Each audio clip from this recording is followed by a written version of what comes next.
Good morning, Har Har Mahadev. નહીં ધોઈને મસ્ત રીતે તૈયાર થઈ ગયો છું.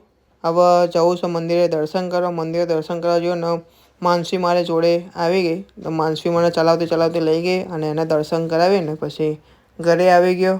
મંદિરમાં તો દર્શન એટલે બતાવે એવું નહોતું, કેમ કે માનસી મારી જોડે હતી એટલે કંઈ વિડીયો શૂટ થયો નહીં.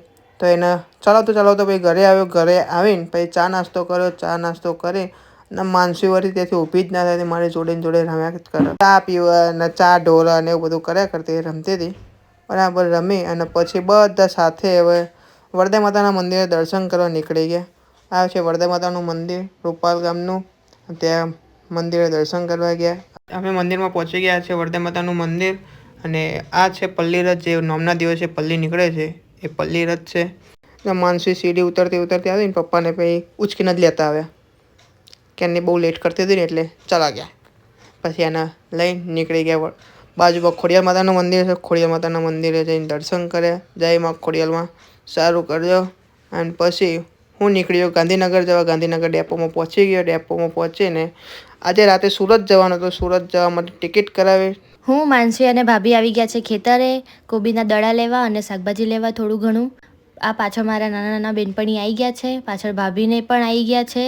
અને માનસીને ખેતરમાં રમવાની એટલી મજા પડી ગઈ છે ને. જો માનસી પાલક ખાય છે. અમદાવાદ ઓફિસે પહોંચ્યો. ઓફિસે પહોંચીને એક શૂટ હતું, તો એક શૂટ પતાવ્યું. શૂટ કરીને પછી ઘરે નીકળી ગયો. ઘરે પહોંચીને તો બહુ લેટ થતું હતું એટલે કંઈ બ્લોગ શૂટ કર્યો નહીં. એટલે પછી સીધા બસ સ્ટેન્ડે પહોંચી ગયા. અને અમારી જોડે સ્મિત પણ આવી ગયો. સ્મિતને બી કીધું હતું કે ચલો હું બી આવી જાઉં, તો એ બી આવી ગયો સુરત જવા માટે. અમે નીકળી ગયા. પછી બસ આવવાની તૈયારી હતી, થોડી રાહ જોઈ. બસની રાહ જોતા ને એટલે અમને મેડમને ખબર નહીં શું થયું.